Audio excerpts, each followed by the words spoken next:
Hello, ladies and gentlemen, I am Admiral Ellis, and welcome back to welcome back to Under Construction. This is episode number 105, recorded maybe 2 days after the last one, so that isn't really impressive. But I am recording it on a Friday, so that means we'll probably get these things out sooner or later. The other one has already come out, so that's good. Anyway, you may notice that there are a couple of things that I have changed since last we were here. This being one of them. We've got some sidings for boxcars full of goods. I did throw some cars down because I was doing a little bit of experimentation. I found this 34-foot flat car, this New York Central one, and its corresponding flat car in 2-foot gauge, which is much smaller. And it looks much sillier with a load of logs. I would like some skeleton log cars, but I don't have any right now. The thing is with this, though, is that this industry is supposed to represent a similar industry in the real life. Where is it? Mount Union. It was in Mount Union, I believe, on the EBT, where they would pick up the end of a car and roll the standard gauge truck out and roll the narrow gauge truck underneath, do that for both ends, etc. It's designed like this so that you can hypothetically be loading logs from one to the other instead. But it is designed after that thing, which means that we would, we're going to have to set up a thing to transfer logs. Logs are going to go in here and come out here on the narrow gauge, and we could use these flat cars for it, sure.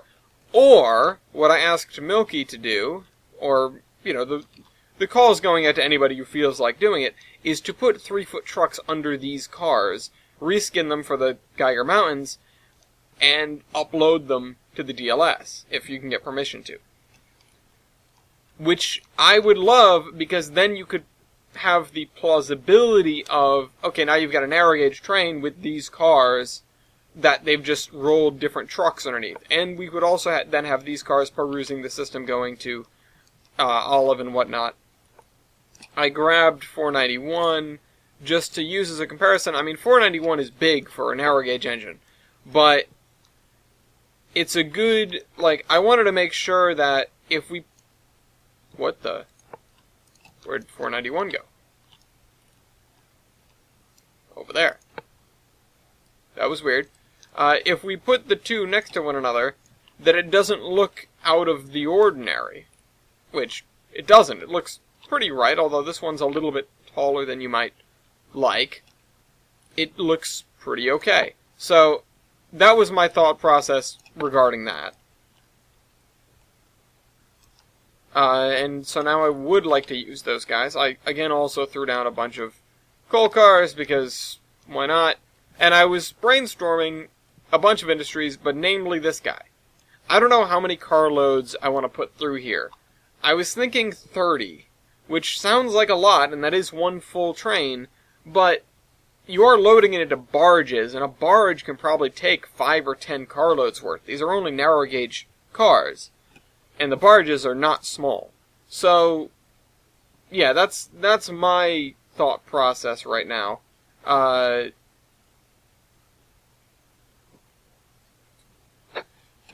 crap. Yes, that's what I mean. I wasn't. Word for it. Also darn on the stripes. Get creative. Doing UC right now. And I get a phone call. Awesome. That's what I need to start off this episode. A phone call from a random 505 number that I've never seen before. I'm sure that's legit. And definitely not a robot. Anyway. I also did some work over here, just planning out commodities and stuff like that. So, I may have cracked the code, and I will show you what I mean. Now, we're doing nothing right now, which is stupid, but I want to get all this stuff out of the way first, and it gives me another, I'm putting this out there as almost like a challenge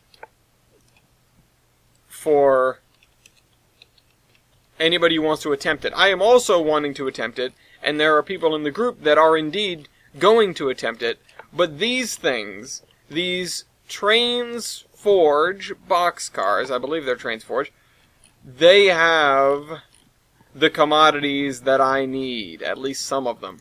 We've got these DES commodities, we've got the things and the other things. I mean, they have, let's see, so this guy makes clothes, cotton bales, cotton yarn, cotton seed. I mean, it's not everything. Although now I do know how to do that, based on me poking through their config here. But this guy, for example, has clothes, it has shoes, it has glass bottles, and machine parts for some reason. Not that that's wrong, but I would love to copy this over to another car, because that's what I need. And yeah, so that has the clothes from there, and the industrial goods, the appliances is the word that I'm looking for, from here. Now, isn't that exciting? At least we've got some of them. Anyway.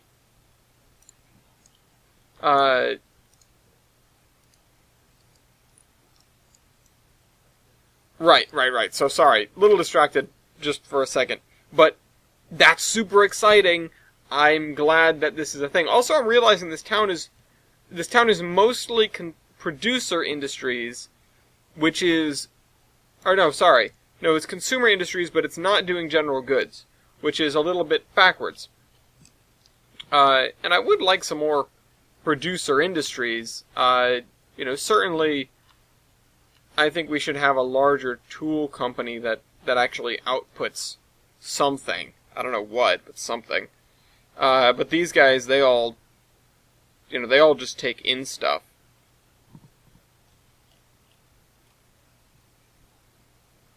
Yeah, I don't know.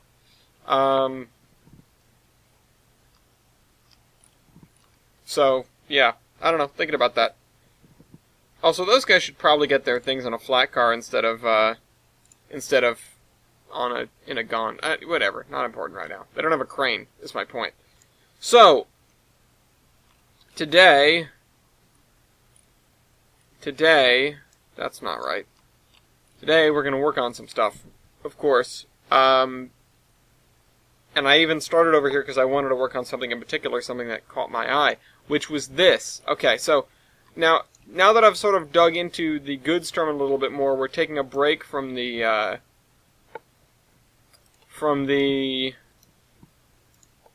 other things we were working on, the scenery and stuff. We're taking a break from that to do this goods terminal and maybe a couple of other things. Because, well, it's on the brain and I want to get it done. If you guys have suggestions as to what you want me to do, as always, feel free to post them down in the comments. Now, I don't mean suggestions like you have a good idea, although I will absolutely take and read every single one of those, just as well as I do every other comment, and make commentary on the show about it, not making fun of you.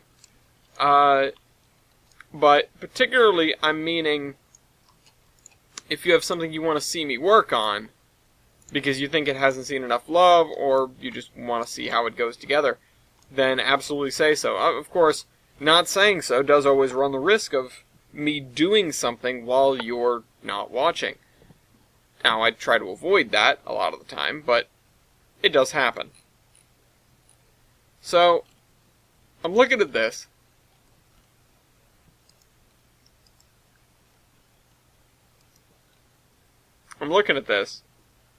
And I'm thinking to myself, what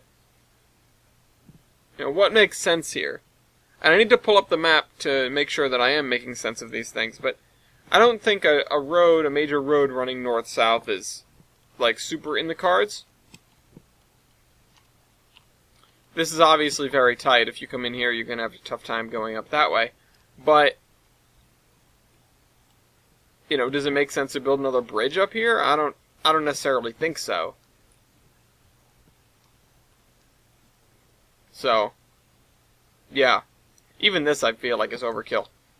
But now I'm getting distracted. I just put in like 2 lengths of fence, and and now I'm wandering off to look at other things. We're 10 minutes into the video, I've done nothing.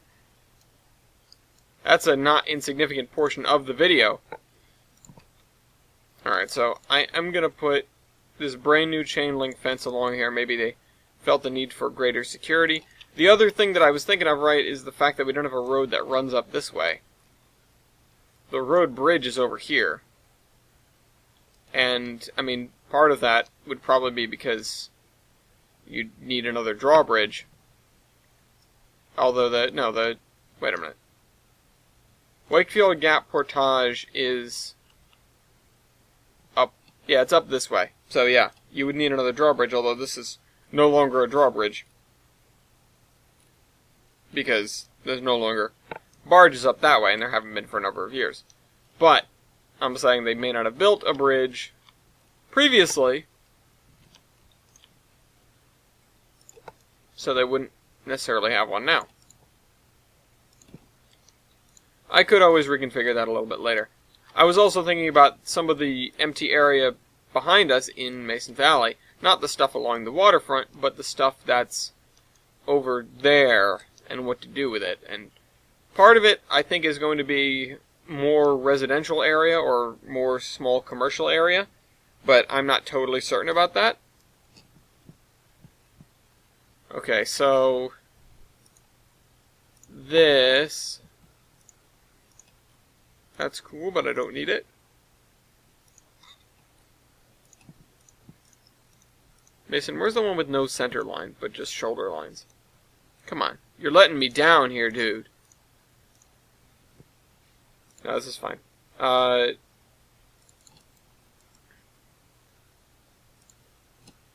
It's like brand new asphalt, it looks like. This is the kind of area that would have probably just been worked on in a not insignificant way. At least by the looks of it. You know, this is the one part of town that's been really changed in recent years as the trucks have moved in. I mean, aside from the other industrial park that has suffered a almost identical fate. Do that.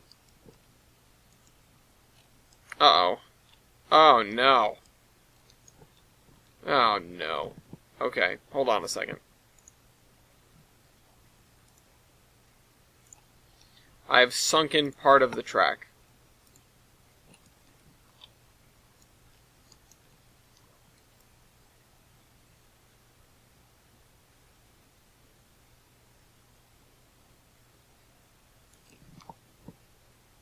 There we go. That's better. Okay, so I need a couple of, like, bungalows and office buildings and that sort of thing. I do need some sort of separation from the edge here. I also need just pavement. So we're going to grab some of that. This is the most deeply industrial area that we've done so far, I think. Even the original Butler Industrial Park was a cool area, but it wasn't really heavily industrial.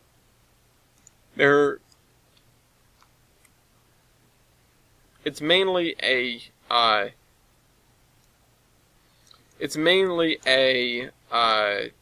rail yard that happens to have a couple of adjoining industries.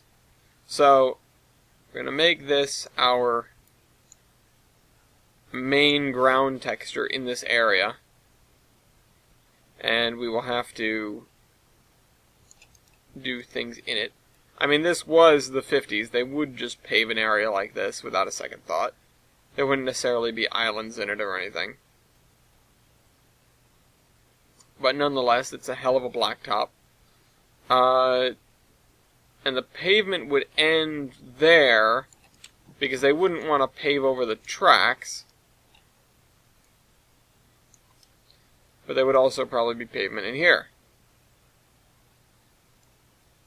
So, yeah, this is what I'm looking at. This is what I'm thinking about. If we can get this area done, and then move on to whatever, maybe move back up into the mountains and finish what we were doing up there, that would make me pretty happy for the day. It's just, with the amount of automation that I've been compelled to do lately, for no particular reason, but I've been doing it. With the amount of automation that I've been compelled to do lately, it has got me in a mood to really work on the industrialized areas, at least to sort of justify more work being done to the industries themselves and the coding and things like that. Because that's what I find. I mean, I find it fairly entertaining, and it's also very important when I'm trying to do what I'm doing. So, let me sink this into the ground. Like so.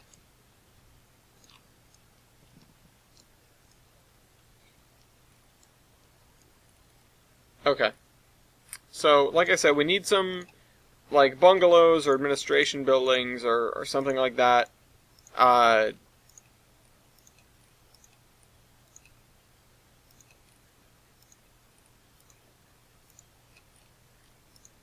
It just needs to be stuff that looks in place in a place like this. That's the difficult part. And it needs to look fairly new for the era, because it would be pretty new. I don't think the Wendy's is going to do it, though. So, radiator service. I mean, I could see there being something like that in here, but not, like, advertised. I just want, like, a, garage. That's what I need. I need a garage. That was not the right button.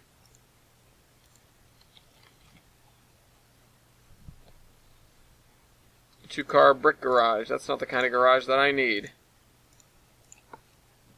The Watson garage. No. Cool, but no. Parking garage, old garage.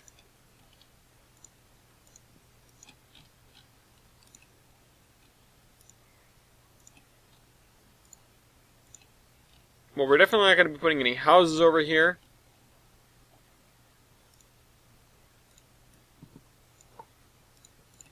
And no, I need like a service station, like almost like a rest stop on a highway. That's what I need.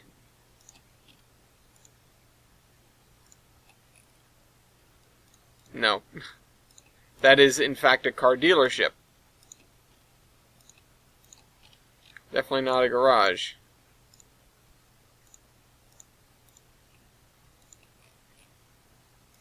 See, I can't... What is this? This actually might have some merit.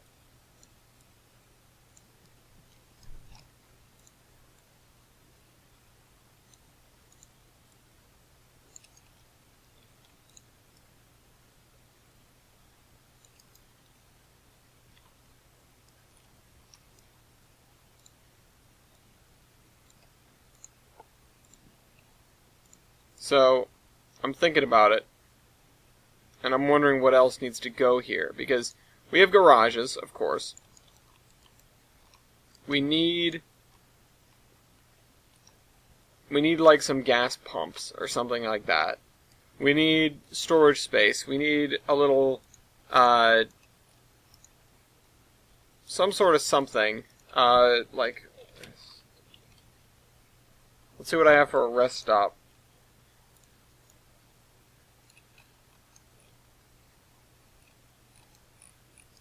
I mean, this is not the worst thing in the world to use.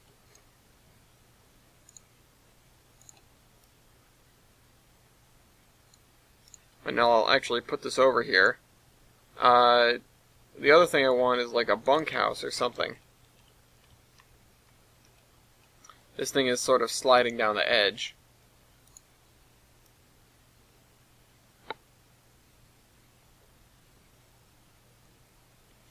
But mainly the stuff here is going to be distributed to the town.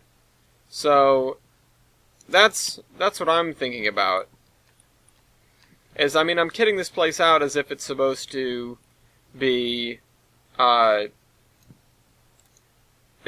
as if it's supposed to be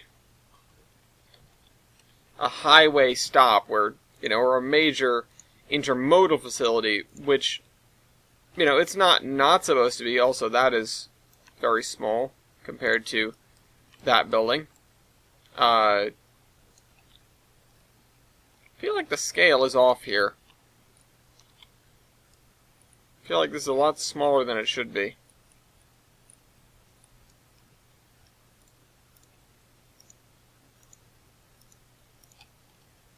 It's weird. It doesn't look half bad, but maybe it would look better somewhere else. I really could use a smaller office.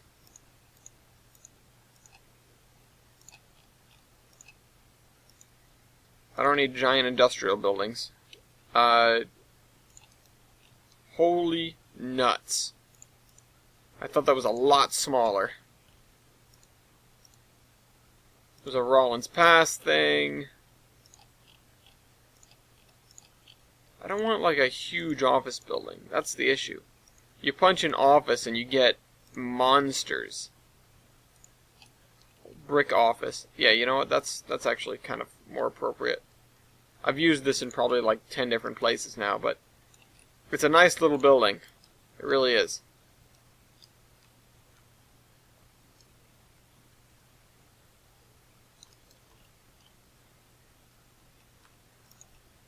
Office with ramp. Office for rent. No idea what this is. This ticket office.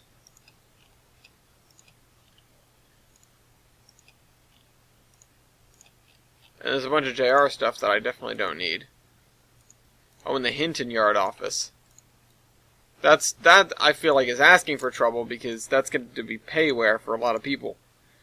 Alright, factory office. That's getting better.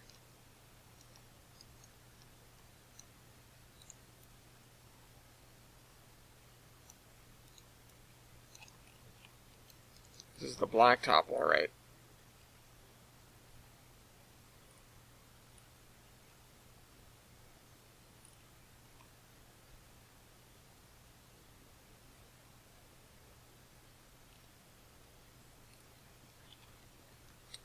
See, that's my dilemma right now, is do I punch a road through here and out the other side? And I don't really want to. I feel like this should be a dead end, but I don't really know what to do with this scene otherwise.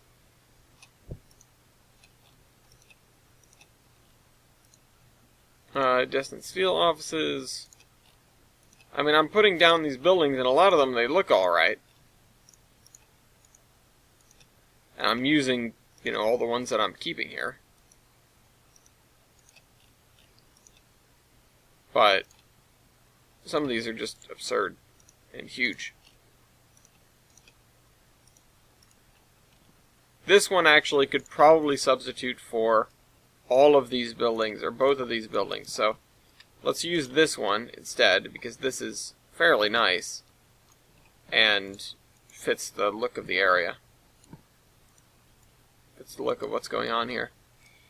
But that's the thing right now, is I'm not sure if I want to cover this up, because this is almost like a secondary loading dock looking area. I should probably add another loading dock here, and I think I will. So let's go grab that loading dock spline, which was over here. Gimme. Wood platform, no ramp, except it clearly has a ramp at one end.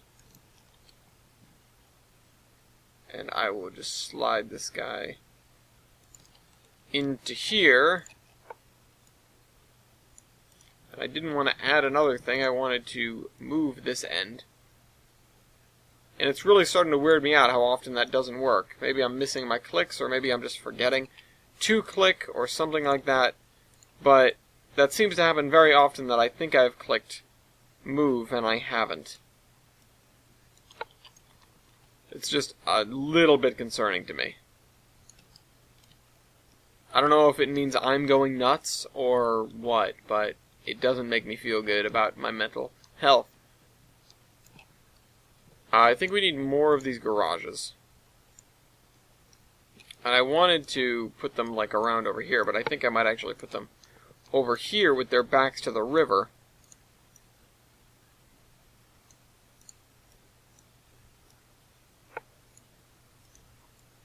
And if I had a mind to, I would add more of the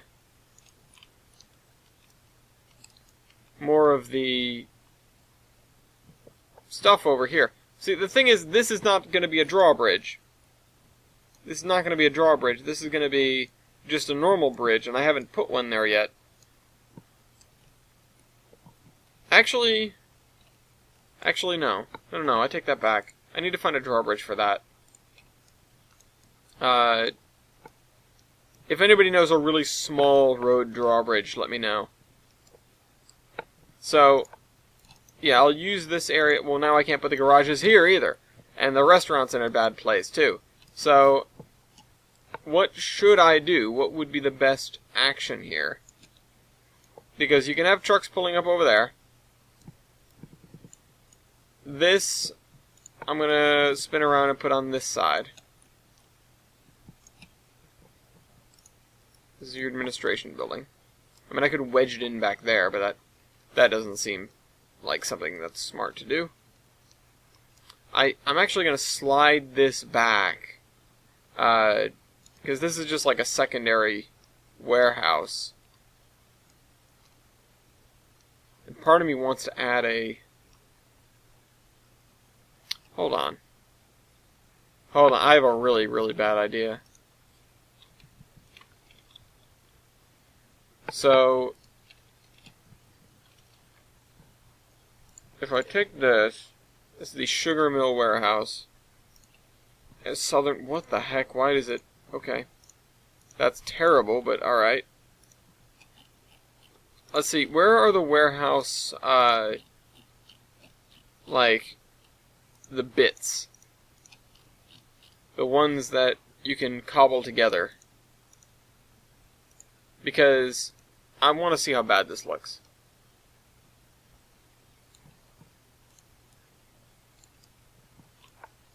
Whoa! I don't mean to leave town.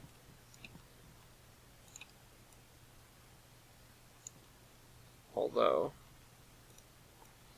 Yeah, so slide this up on top of there. It's not a tumor. It's not. There.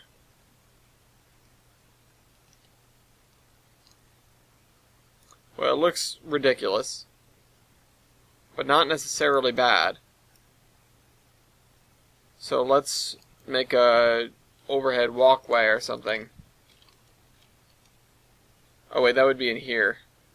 Well, I would want a spline of it.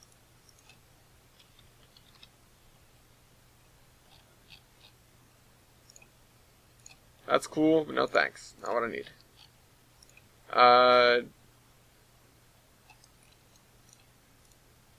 That's cool. Also not what I need.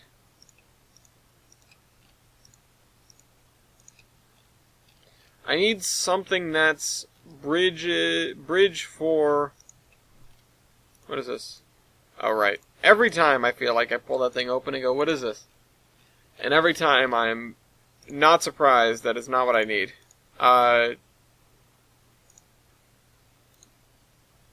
Don't connect to that, you idiot. Okay, Japan footbridge isn't going to do it for me. Unsurprisingly. I assume that's what JP stands for. Footbridge kit, footbridge stone. Yeah, that's what I need. That's what makes sense for me, a stone footbridge.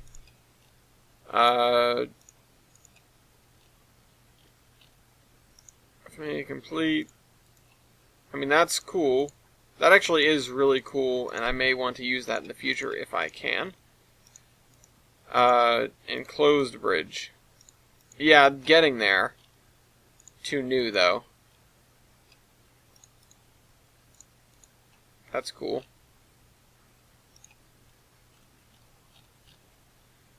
Alright. I gotta find something. Maybe factory is a good buzzword. Let's try that. Factory. Well, that's kind of funny to have a sawtooth spline like that. Well, I want to have a bridge across, but I don't feel like that's feasible right now, because it's not letting me find one. Mill. No. What if I just type in bridge? What was this one that I saw?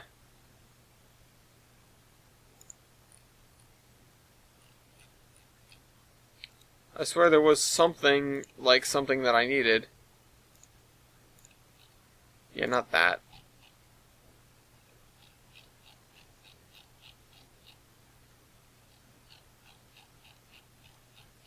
There's all of the Uinta bridges, every single one of them. I'm gonna have to go through and, like, every time I need a bridge on the narrow gauge, just try all of those.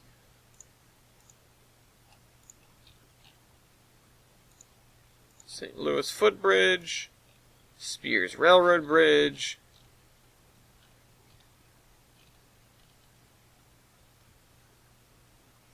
Now, this is a lot of work for something that doesn't make any sense anyway.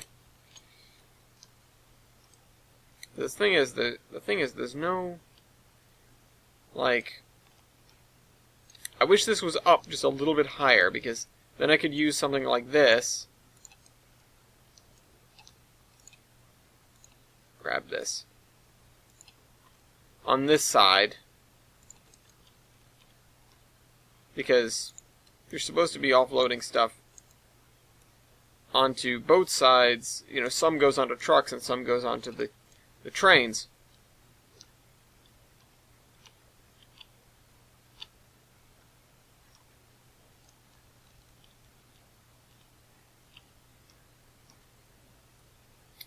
I just don't know what the right way to go about this is. What's on this side? No, there's nothing. It's just these doors on the front of it. This is such a worthless warehouse building.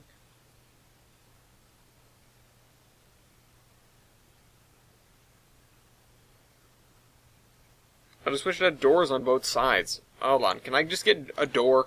I need a door. Oh wait, we have doors. Hold on. Let me just go find one. There's one right here. Door rail access, door generic. No. I don't really want door rail access because I don't want to put trains into here. But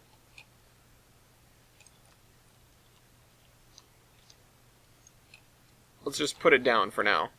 I need is if there's a double-ended version of this. No. Wood platform, no ramp.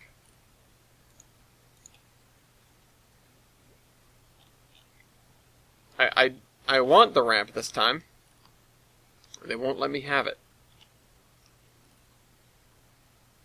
So, which is it?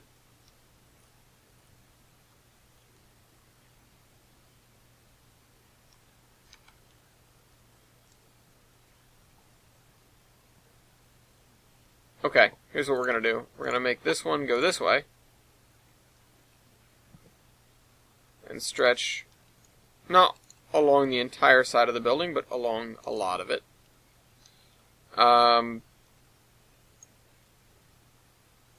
Actually, can I slide? No, because the building isn't quite wide enough to slide it all the way over. You'd think I could get away with doing something like this? No, because the edges are just as high. And I've got serious Z fighting if I do. Oh, crap. Oh, God.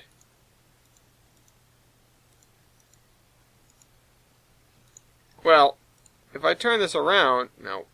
Turn it around. Put this end inside the building.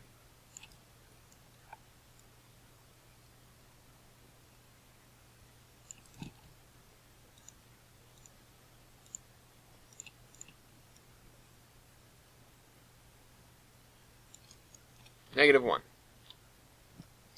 And that can make sense if I add this door onto it, which doesn't even need to be full height, because we don't actually need the rail access, we just need a door. So, if I can properly cover the existing door,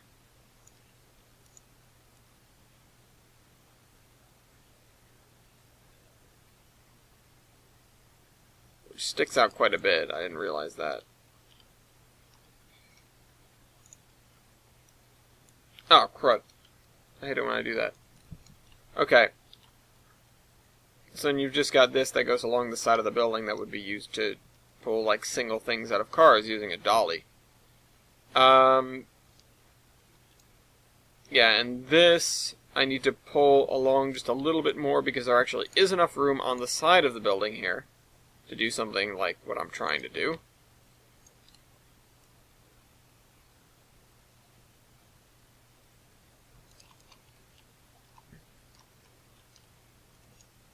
I assume, well, not assume, I need to test this by sliding these cars in here and making sure that there isn't too much room between the platform and the train. There we go.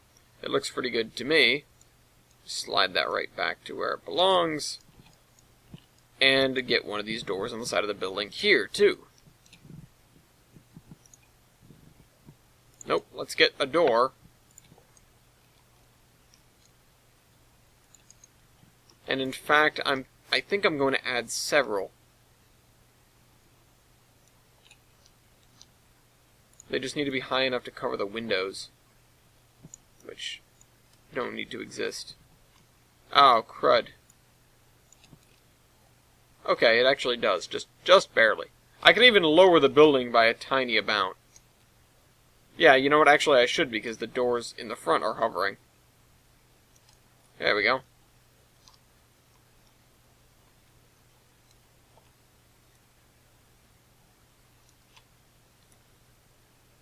Okay. So I will add 2 doors on this side. It's not completely embedded in the side of the building, because that would be a problem if we can't get it out. Things jammed into other things in trains. Anything that overlaps in this game is such a pain in the neck. Getting at industries that are like inside buildings or cars that are inside buildings. I keep control clicking to move something, and it just gets it out of the way is what it does. Okay, so we've got that less than stellar example of what to do with this area. So I'm becoming less and less certain about this restaurant.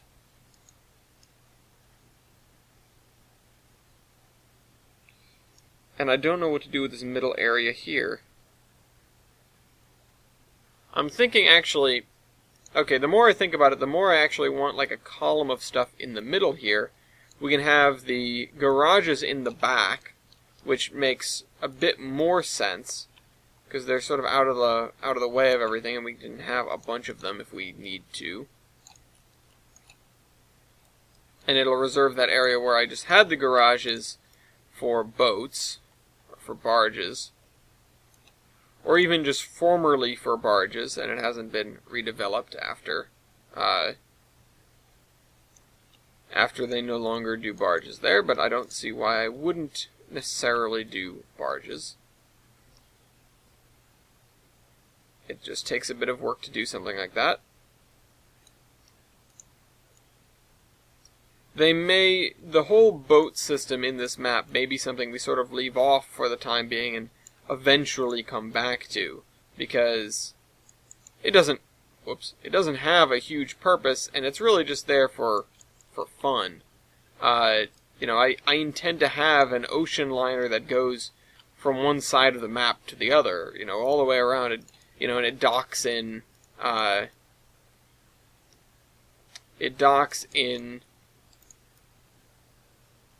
Meridian or New Shoreham, I guess, along with a whole bunch of other little liners that do similar things.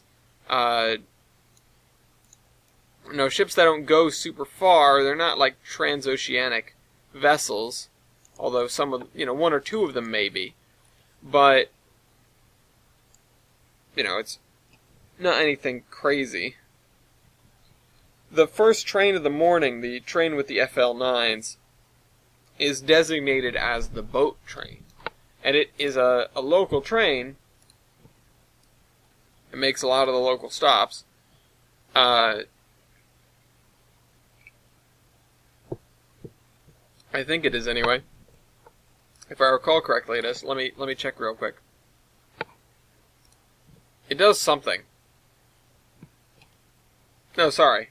The first train of the day is train 21, and that is the boat train, and it goes from Jefferson, and it makes 2 stops in Gilson City, and then it goes all the way onto Meridian Isle. It changes power, it uses third rail, and that's what the FL9s are for. It goes onto Meridian Isle, and whoa, getting rid of that.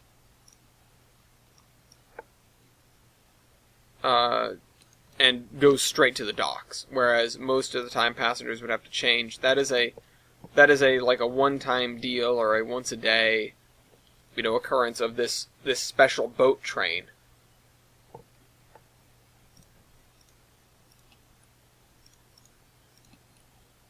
That's cool. Galloping Goose gifts.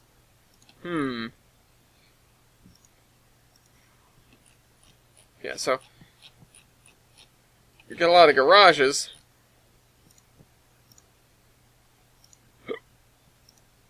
I need some pumps. I need gas pumps.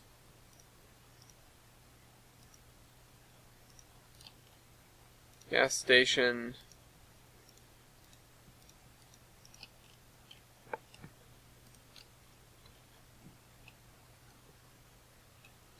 Gas light? No. Gas pumps. These are all very new. Building gas station, billboard for flying a gasoline. So those are just air outlets. And that's way too new.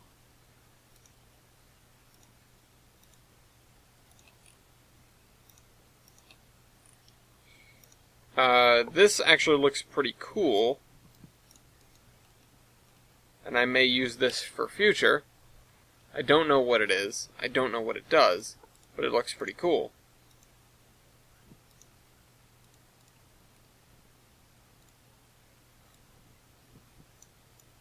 This has a digital sign, otherwise I'd probably use it. It looks almost 50s enough.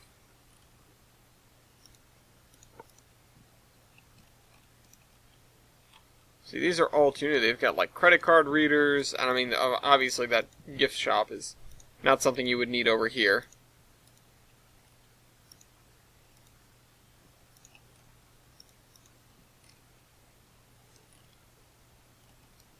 I'll put this little outbuilding here. And maybe I could even put that gas tank over here.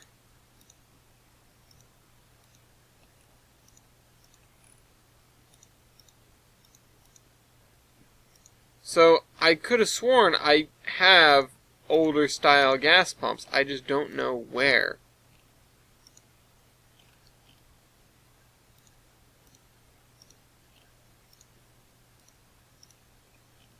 I could have sworn they exist. I'm certain they must. I need to get all these gas work things.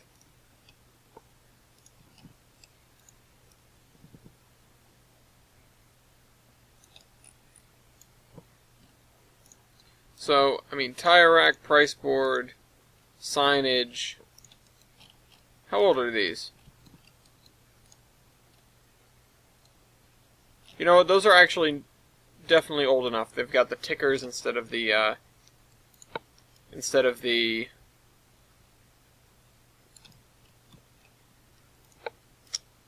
I'm so dumb. Instead of the digital readers.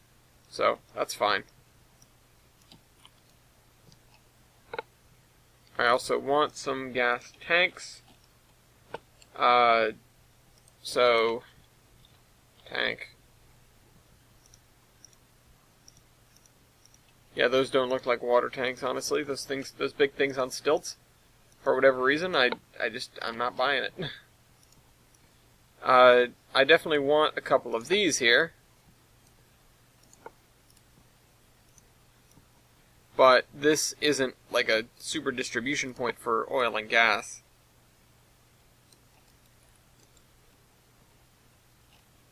I just want a couple of tanks.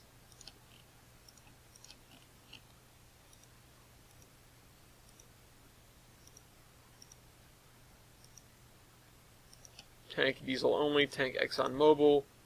Conoco, I don't even know what that is. That is way too big. Tank car unloading area. That's cool. This is actually really neat. Oh wow, it's got some detail to it. I would actually consider using that if I wasn't already committed to not having... That's big. Not having a drop-off for this place.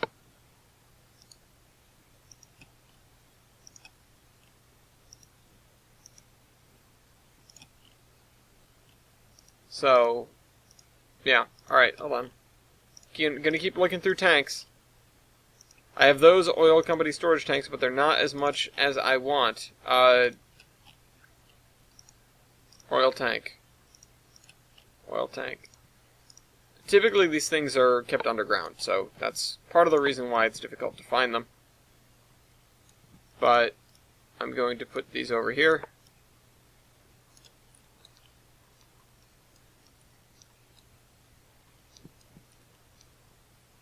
Honestly, this should be over here, though, shouldn't it? Because if it's, sort of along the road,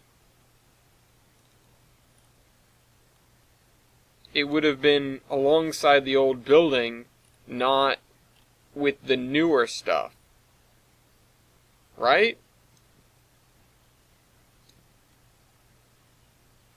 But I'd want to use this space for truck loading from here. Unless there's there's loading docks in front of this, so no, I guess you don't need that. Yeah, no, you know what, that's fine. Yeah, I'll put this over here instead.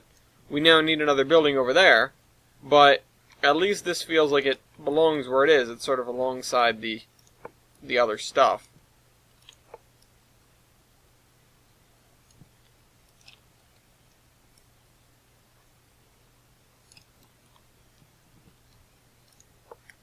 And turn that just a little bit more. Okay. So now we have a bunch of things. Let's see, we need a, like a dormitory. No. Nope, that doesn't help. That doesn't help. I don't know what else to put in for something like that. I need, like, a place for them to sleep. Although I suppose they can just sleep nearby, and you would park your regular cars here. You know what, that actually makes a lot of sense, huh? Okay, so that'll be that. You can park your regular cars here. Now we need to put in a dock side, not like a loading dock, but a dock. For here.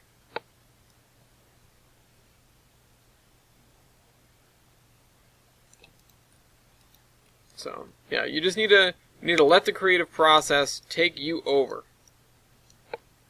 This area has evolved from the moment I set eyes on it, and I'm glad to see that it is coming along. Now, see, the other reason that some people really excel in the route build competitions, and I can't comprehend how much people get done in just a couple of hours, is because people actually plan ahead of time. I do have some things planned, sometimes, but you've seen me, probably. I hardly use my pick lists. It's not something... Using them is not my strong suit. Making them barely is.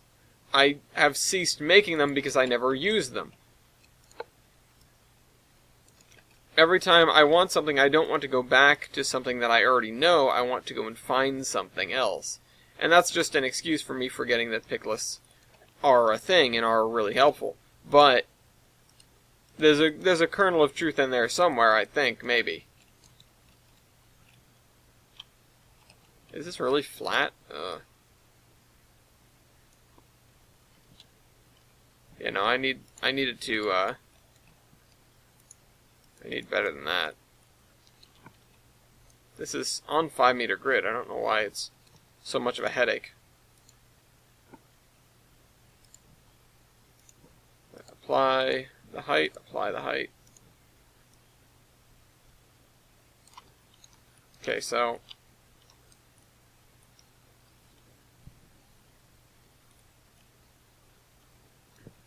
well, if I scoot this in, then it gets a little bit better. It's just not up to where this is, although this isn't flat, is it? If I just grab this height, which is 11, it's a little under 11. It's like, I'll say 10. Well, even then, this is not 0.3 underneath it, so I can't answer that. That was Madison's father. Now I'm really wondering what's going on. I don't think he has anything to do with the random number that I got a call from earlier, but what is going on? Hope nothing serious. Okay. So we'll pull that in there. We will pull this in here.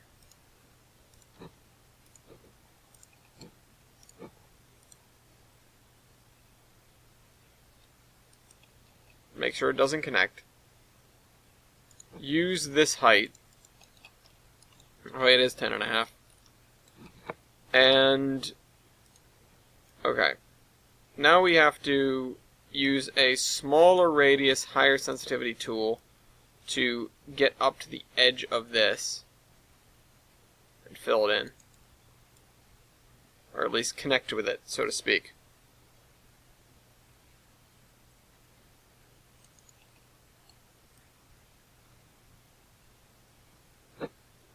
There we go. Not perfect, but it is what it is. So, I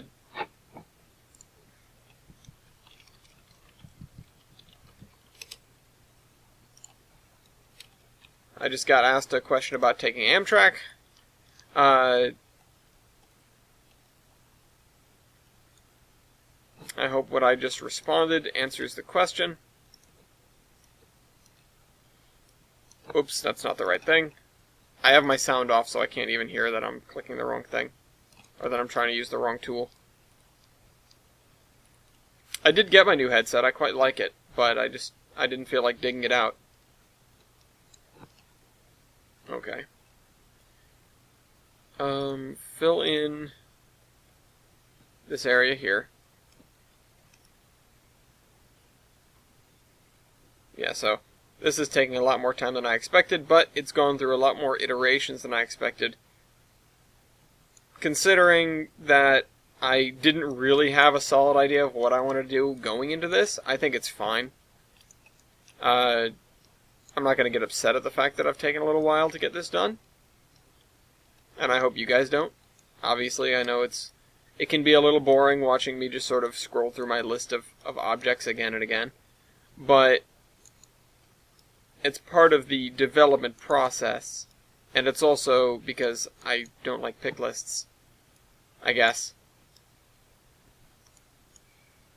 So, this area is probably going to have not too much grass. This is going to be pretty industrial wasteland-esque.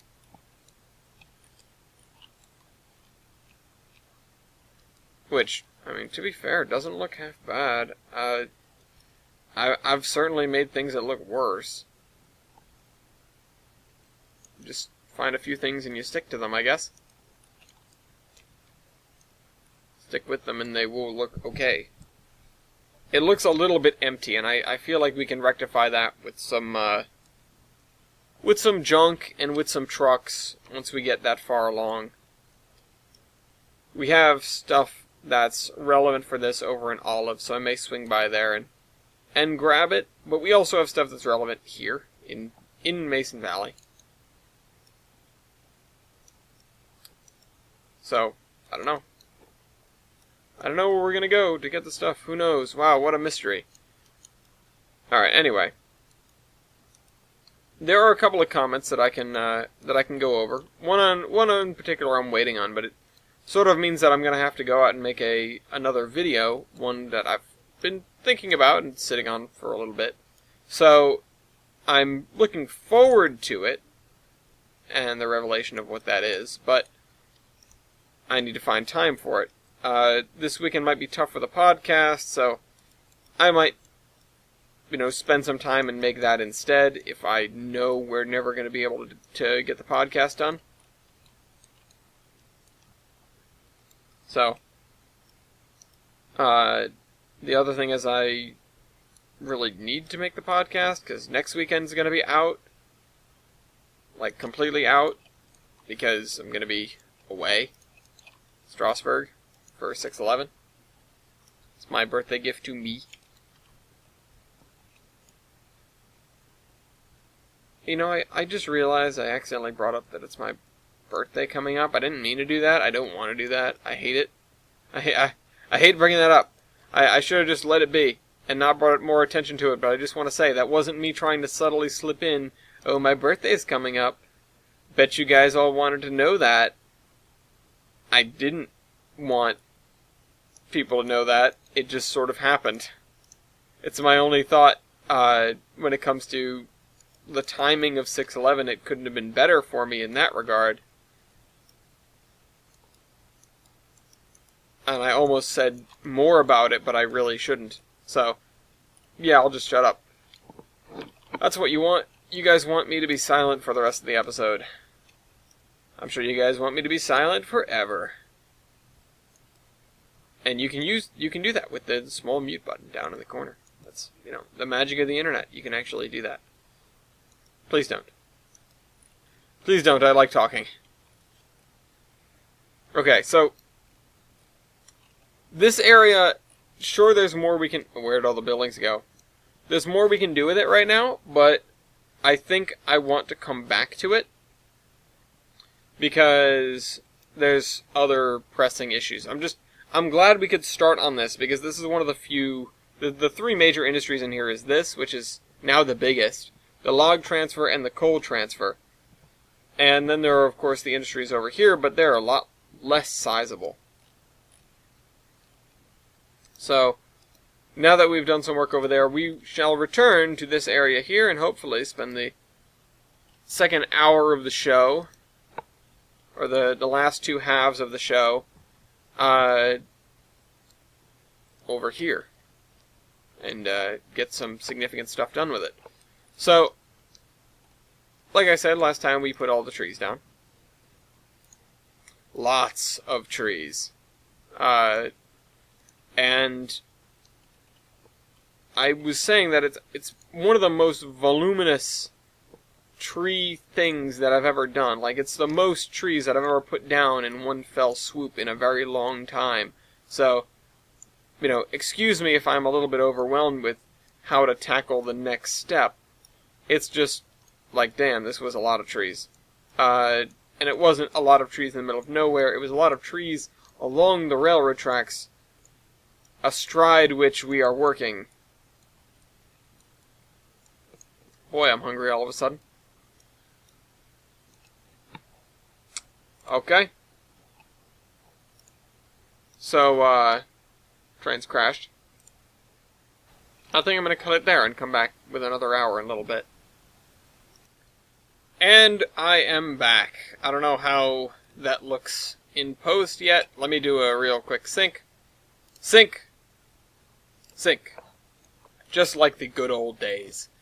So, I did spend some time off camera, and I've gotten a lot of the texturing work up to here done. I know it's boring, so I did some of it off camera. Also, I was on the phone with a friend of mine, so I had to occupy my hands at least somehow. At any rate, so there's the speeder shed, and the cut all the way through here, which has grass and such now. I have been working route layer, I believe, I hope. All the way up to here, which is just about where I left off at the split of the Bristol cutoff. And so that leaves the question of what is next, because I did all the work that I wanted to do already. So let's actually head back to Mason Valley and see what we can do about this area here. Actually, no, because we've got another comment, so I'll do that now because I don't feel like I've wasted too much time. So, oops, oh, I didn't mean to close that tab. Reopen that.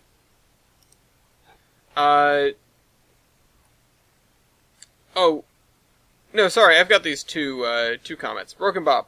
On load times, GTA 5's load time is significant worse than RDR2.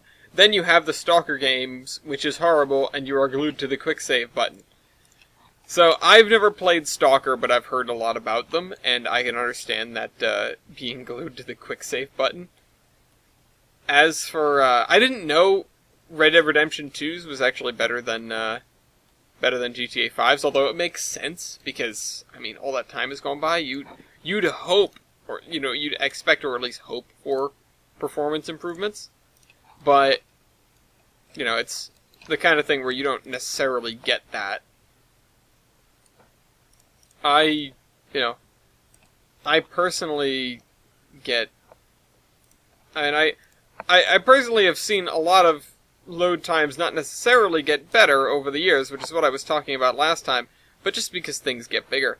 If they've managed to get GTA to load a little fast, or, if they've managed to get, Red Dead to load a little faster than GTA, then, you know, certainly there's an improvement to be had there. But, to a point, when you have such immense worlds and, you know, sometimes pretty deep physics simulations, that's a lot of stuff to load. You know, I've given a lot of games sort of a pass on the loading time. GTA 5 being one of them for the most part, except it is just so egregious, because it's so bad. What the heck's going on? Okay, so it looks like I need a database repair, because that's not good. Yeah, it's not supposed to be like that. So, I definitely need a database repair, which I will do after I wrap this episode up. Speaking of new games, though, so I was, earlier today, signed up for the beta, the closed beta for Transport Fever 2. Now, I didn't get that much playtime out of Transport Fever necessarily because I spent a lot of time in the campaign, or trying to get through the campaign, and, you know, that gave me a little bit of trouble. But the fact that the second one is on the horizon, I am fairly excited about. And I saw the Reddit post saying, hey, you should sign up for, you know, the Transport Fever 2 beta. And I was like, oh, I'm so in. I'm so in. So I immediately signed up. Without hesitation, I signed up. And I hope I get in. You know I'll be making Let's Plays of that if I get in. Also, today I wanted to play Factorio. Now, the game crash and a lot of other stuff happening as consequence certainly kind of put a damper on that because it's almost midnight already. I know it's not, sorry. I've got a few hours before midnight. But still, time has gone by. And I would like to sleep tonight because I have to get up tomorrow and go renew my license. Yes, tomorrow is a Saturday, but I can go to AAA because I have AAA, and AAA is boss. What the hell is this? That's a roof. Why would I get just a roof? Anyway.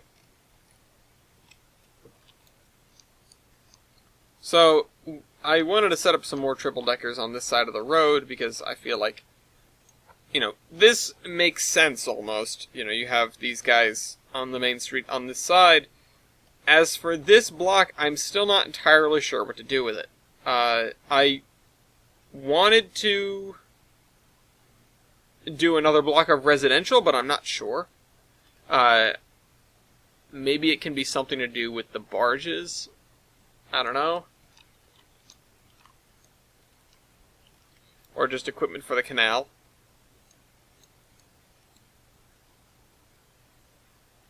I don't know. I don't actually know.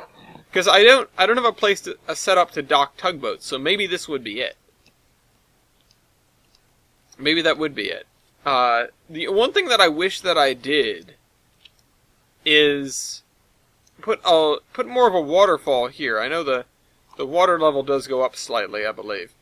But if I had more of a waterfall there, I could justify this being a lock. And while that might screw up the terrain of this area, it would probably look cool. So there's bonus points there. Anyway, while we're over here, I really just wanted to throw down those triple deckers and then see what I can do with this ballast, but I didn't have a desire to continue on with that area today. I feel like we've done plenty of building work. And, I feel like I've done plenty of most kinds of work. I could do some more AI, but frankly, it'd be boring. Yeah, I would like to have this... I would like to have this area done for the time we move on from here. I don't want to necessarily have this done or that done, but everything in here, these tiles or most of these tiles, maybe not exactly these back tiles, but for the most part, all these tiles, again, maybe excluding Doughcliff, because I still don't know what I want to do with that. I've had thoughts about adding a small ferry here. This would be maybe like Ferry Road or something dumb like that. Or this would be. And, you can just have a small ferry that crosses the river here. And then having a little flag stop on this passing siding here, and then maybe one or two small industrial sidings on this side of the river, which is something I was originally trying to avoid, but I feel like it's a missed opportunity at this point.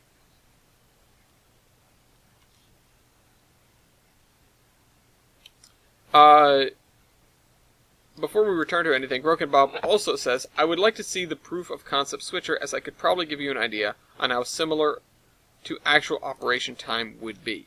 Well, I can't show you it going through the motions right yet, but what I can show you is what it does, which is, and this is going to hurt when we zoom in, so brace yourselves.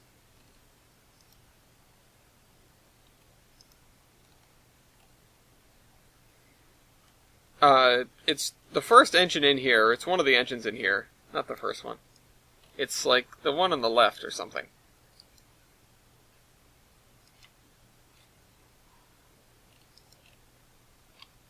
No, wait, where is it? I think it's actually, it might be this stall all the way to the right. Let's see, what have we got in here? I know we have a switcher, we have a Jeep, a switcher, 2 Jeeps, a consolidation, and a mogul. That's what we have in this roundhouse. And I think the mogul is in here. Which once all the rolling stock loads we'll know for sure. Yep, there it is. So, that's the mogul. It comes out, it heads out, and it grabs this set of cars. Which you can now see that I moved the consist for the Mason Valley train there. It takes this, it actually pushes it all the way back out that way, and then pulls it forward and heads down the branch line. Now the branch line is not very long. It doesn't take too long to get down the branch line. The olive branch. It comes out into the clear cut area and goes to here, where it switches out, wait for it, it switches out this siding, which has 2 boxcars, this siding, which is 1 tank car, and it runs through here. Now, the reason there are so many goddamn track marks here is because I didn't understand how the couple at track mark command actually works. Which, so that you know, what it does is it picks the closest car to the track mark. It doesn't matter if it's in the radius or not. I thought it had to be in the radius. So that's why we have so many of these, and someday in the future, if I really am running out of track marks, like I can't fit any more on the screen, then I will come in here and delete some and consolidate that program down a little bit. So, yeah, there are things I learned since I figured this out that make a difference, make a significant difference. So, anyway, it switches those things out, and it rearranges its train fairly significantly. It leaves half the train back there, pulls half in here, switches this out, runs around its tank car, switches that out, and then runs around the other cars that are in the front of the train by stuffing them in here temporarily, and then goes and grabs the rest of the train, pulls it through here, and again shovels it completely around so that the caboose is at this end. You have most of the train, then the engine, then 2 cars, which it then reverses, or then it shunts them all the way back here and into the mill here. It just leaves them on one of these empty tracks. I think it's this one. It's either this one or that one, I'm pretty sure. Okay, it's this one. And then it pulls back out, grabs its train, and it keeps going. So, then it gets to here, and it switches out the tank car. And then it continues back in. And that takes it a couple of hours, I think. Maybe an hour to a couple of hours. And that doesn't seem like a lot for an hour to a couple of hours. Now, the consequence is that things tend to get shifted later in the day, and part of me wishes I had started earlier in the day, but I don't know how viable that would have necessarily been. So, yeah, I don't know.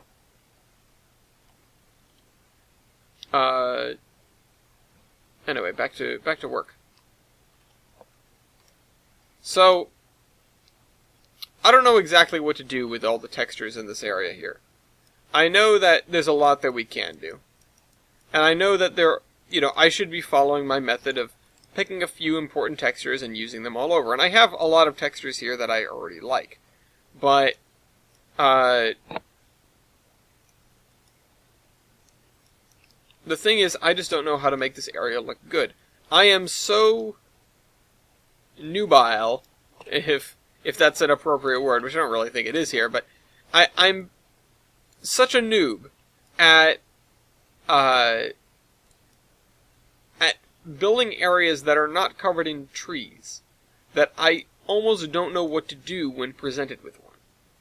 I sort of just panic and then ignore it and then see if I can figure out a way to cover it with trees. By the way, that game crash that we had, that was absolutely the one that was lurking and waiting for us. The one that I was concerned about several episodes ago.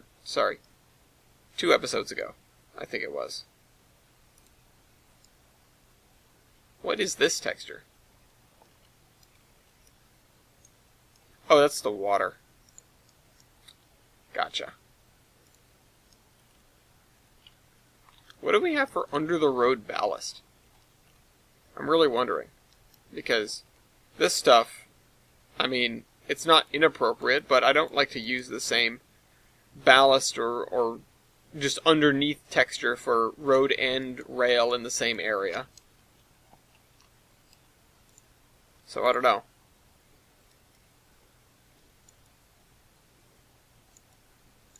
I'm really milking this section of stones. I feel like it shouldn't really all be stones. Also, I think we stressed the computer out by going to Olive, and now it's trying to recover. Because things are running very poorly. Unless something else is happening that I don't know about. Nah, a little bit of both, I think. So, let me just make sure that... Okay. I just had to make sure nothing was playing in the background real quick. I did put my headset on between last part of this part, so I should be able to hear now if anything is wrong. Should, though. Not necessarily will. I'm not the best at recognizing when things have gone wrong. So,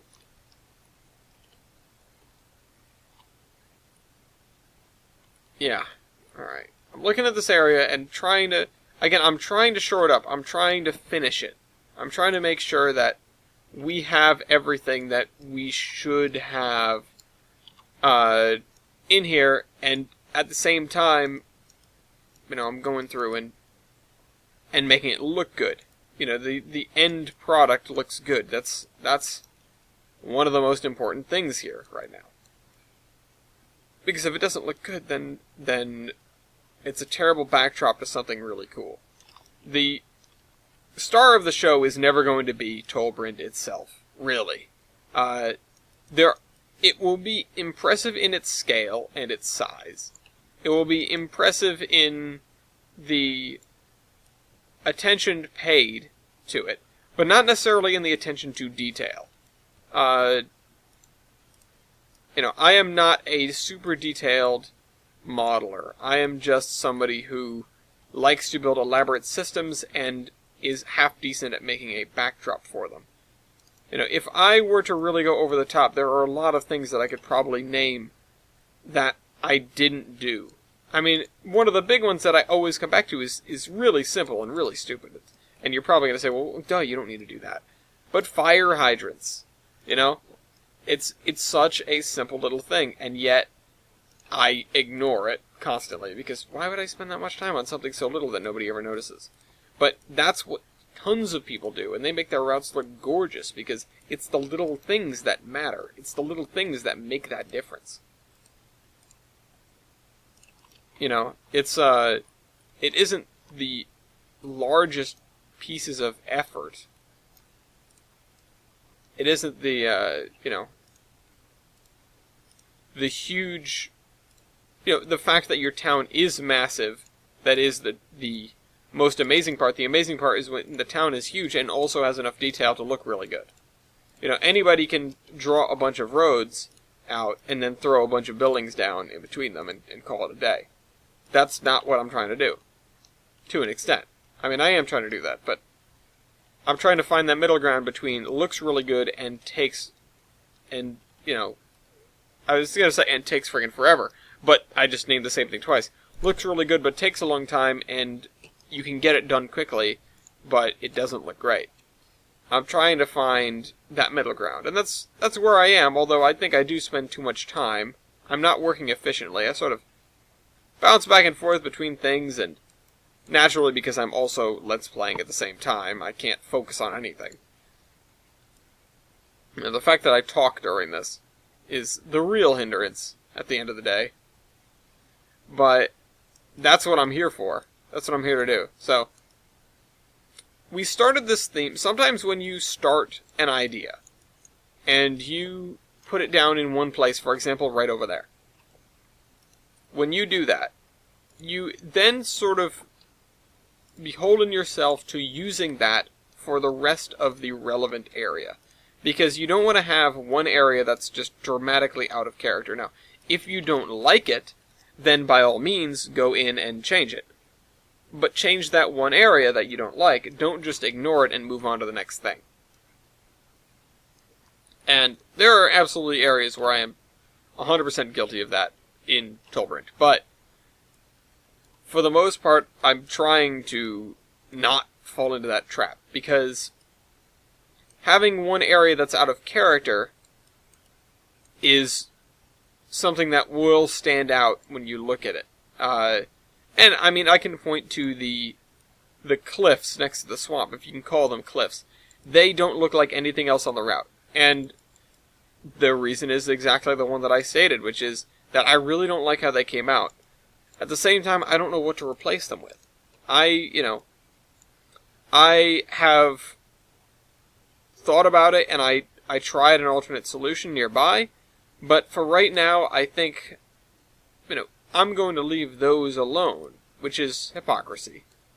But such is life. No, but in truth, I think while they aren't my best work, they aren't terrible.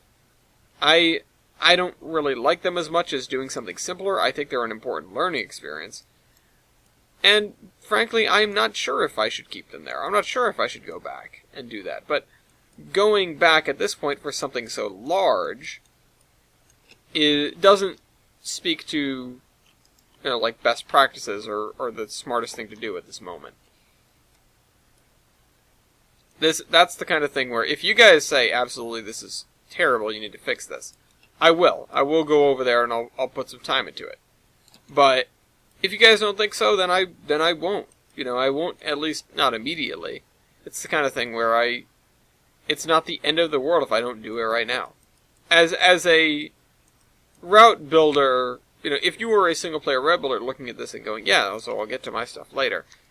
Well, I'm trying to make these releases, and again, above all, like I say all the time, above all, I'm beholden to the will of the viewers. If you guys want to see something in particular, I can make it my obligation to see that, to see something worked on. If I don't want a suggestion, perhaps, I'm going to try and formulate a really good reason why I shouldn't have it. But most of the time, I will gladly take suggestions. I'll take suggestions for names of industries. I'll take suggestions for names of terrain features. I will, anything like that. If there's somebody, say you're crushing this girl really hard and you really want to show her that she means something to you. What better way to do that than by having a mountain on Tolbrin named after her? Well, I could name about 100 better ways. But I'm going to ignore them because I am trying to make a point. No, but don't actually do that. You're not going to get a date that way. However, if you do want to name a mountain on Tolbrin after your crush, I will absolutely name a mountain on Tolbrin after your crush. So, it's all up to you. And maybe I'll name something else. Maybe I'll name an island after your crush. Maybe I'll name a hydraulic press after your crush. And call it the Crusher.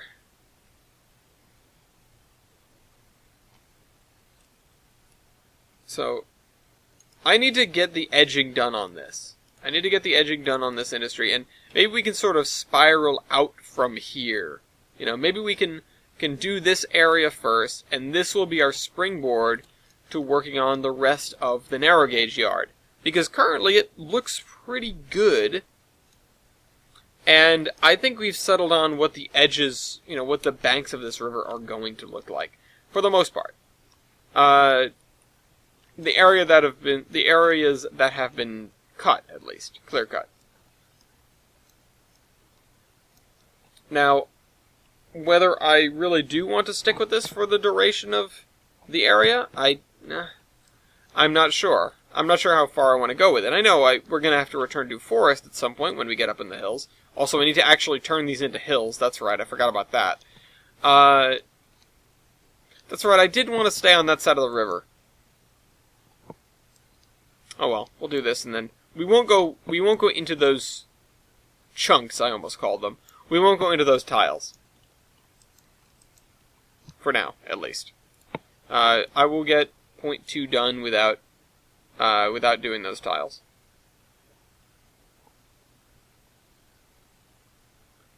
Now, as for this area, I'm gonna be pretty sparing with my grass. When I do put grass in, it's probably gonna be this texture, which we need back here, I think. Because this looks pretty good for a rail yard.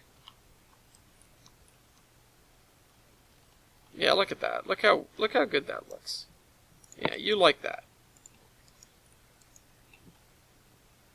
Once we get some texturing down, it's gonna look so much better. It's gonna look miles better. This area, just looking this way, past these buildings and the boxcars and everything, around this curve and towards 491 parked in front of the shed, I think this scene is going to pop out of the computer screen. It's going to be gorgeous. And I cannot wait to not just see it done, but of course see it in full swing when we get there. Now, whenever that is, I have no idea. The thing is with a lot of these is to get something to full swing, you almost need the whole map done. Because in order for you to have so many hours of session, you need stuff to come from somewhere, you need stuff to go to somewhere. Obviously, you can send things to the edge of the map and have them delete themselves, because that's what I do with most of the trains now. They sort of pull in and then, boop, gone. Because what else am I going to do with them?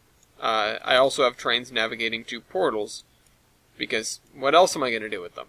I need to rework my staging area, or at least decide what I'm going to do with it. Because, it's very quickly going to become a deep and important logistical problem to turn those engines around.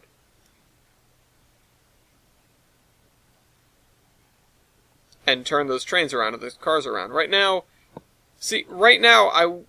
my hope is to have one of everything on the railroad, so that things, when they get disassembled and reassembled, or as particularly the passenger trains, when they get turned around, they just get turned around.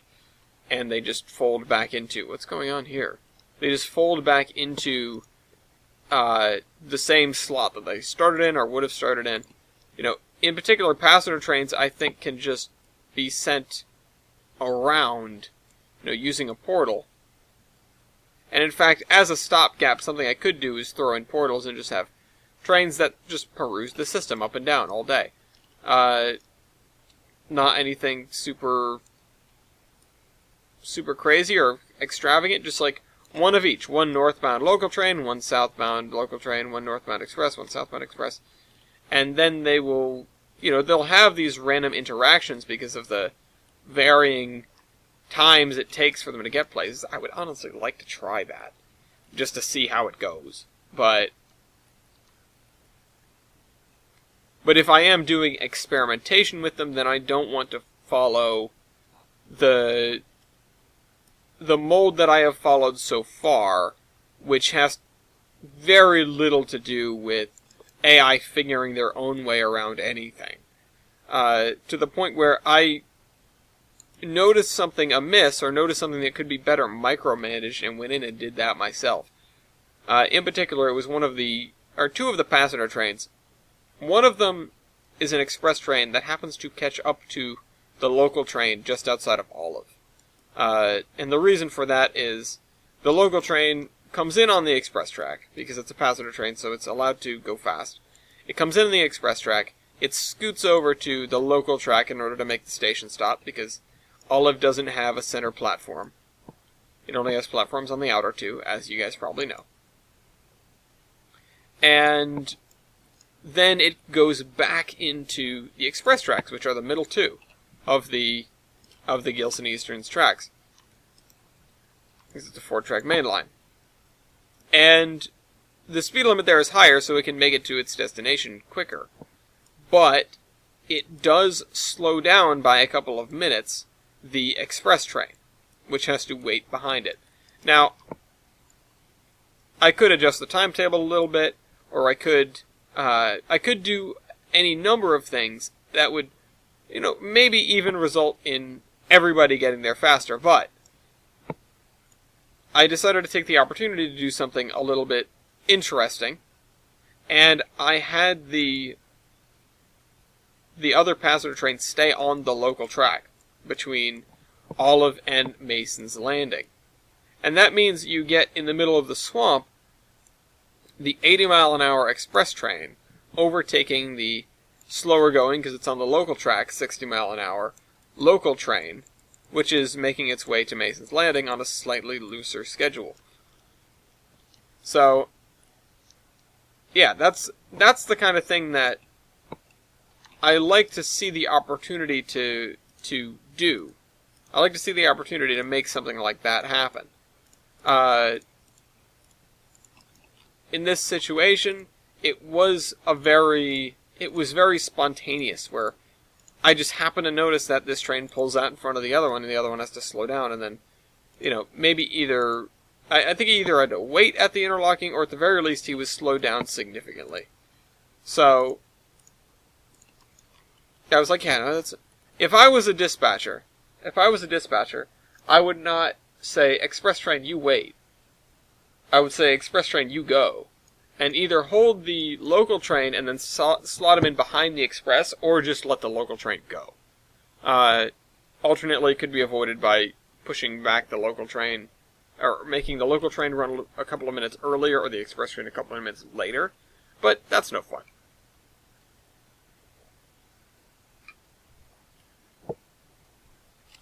I also do have to avoid, as nice as interlocking towers are, I do have to do my best to avoid situations where there are multiple trains requesting interlocking paths at the same time, which I know is like what it's what interlocking towers are supposed to be able to handle.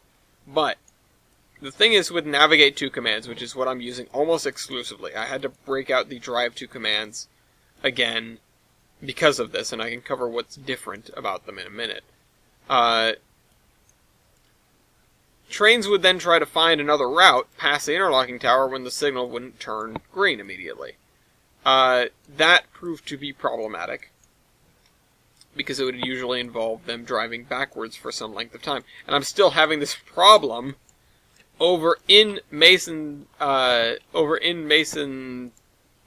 Olive, with the train that's supposed to go and switch the intermodal plant, because it friggin' then starts backing away from the signal even after the path is set, and it almost backs into another train, because it just keeps backing up. It just happens to stop and then figure it out. And I haven't tested this for repeatability, but the fact that it may not be repeatable makes me very nervous, because it could just result in a train-to-train collision, which is effectively the end of the session. It's,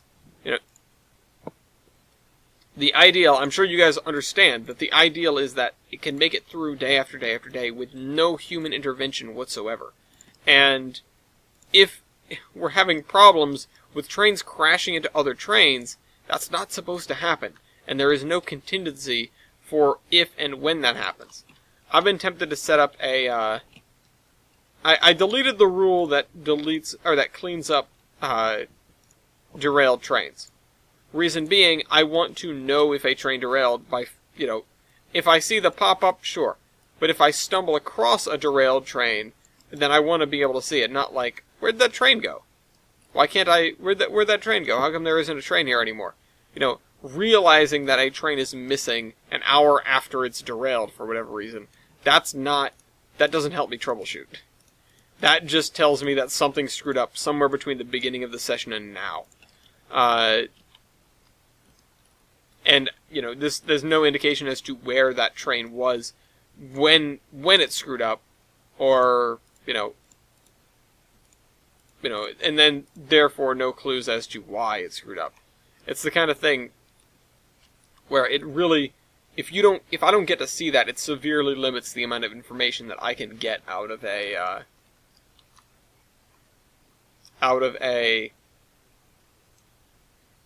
derailment.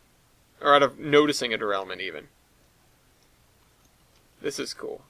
We're getting there with this. We are getting there. We need more buildings on the riverside here. But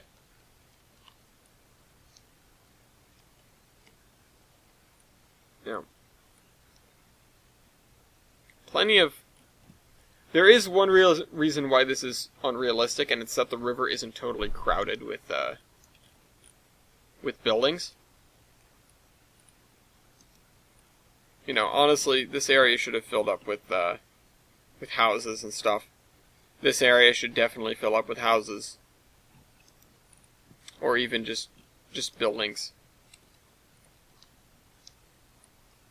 But sometimes that didn't happen. I don't know. You expect to see these areas by rivers get fairly crowded, and down here it definitely is.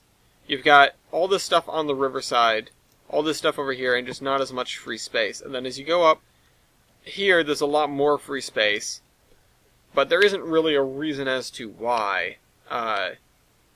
This is abandoned, so this doesn't offer you any indications. If part of me wants to draw out what a new road would be here. And I might even. Turning this into a four-way and just extending a road to here wouldn't really be the end of the world. In fact, it'd probably look kind of cool. Especially if you have, like, a guy with a little dock. Because, I mean, you wouldn't really be able to fit much onto this bridge, but it would be kind of cool to see. Maybe I'll experiment with that later. That's an idea. Tell me if you guys like it. So, okay, we're going to continue with the ballasting here. I just keep coming back to it, you know. I can do this all day, and then I'll just come in and I'll, you know, if I dump ballast all over the place, or dump this dirt everywhere. This is one of my favorite dirts. It might be my favorite dirt. That's a line I never really thought I would say, but,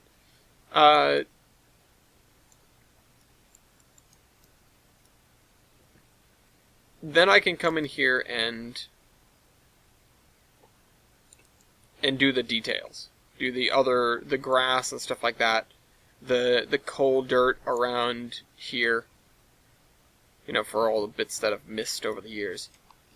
I didn't explain the difference between Navigate to and Drive to. So, important distinction, because Drive to, which is the standard one, the train figures out how to get to its destination via the shortest path possible, and then goes that way. It doesn't matter if there's something else in the way, it will always try to go that way. It will never give up and recalculate like your Garmin will. So, Navigate to means I'm going to try to find a way there, but I'm going to go around other trains and obstructions that I encounter on the way. So, that's great if you're like me and you're trying to make something work, where it's, you know, you don't necessarily know every factor that might happen. It might run into another train, and then you want to give the AI, maybe not the benefit of the doubt, but at least the opportunity to try and figure a way around. Because without that, they will never figure a way around. They'll never even look. So, you want to give them the opportunity to try and figure it out. So, I almost exclusively use Navigate to commands for that reason.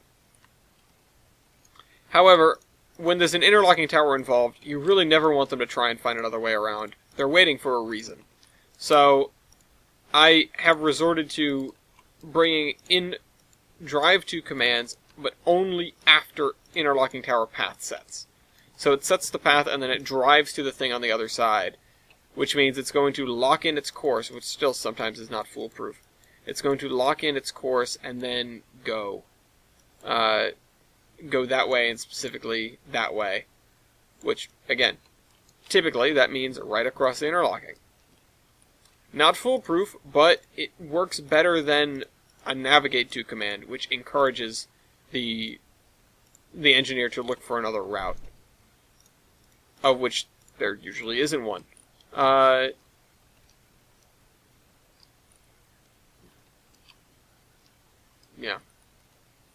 Okay.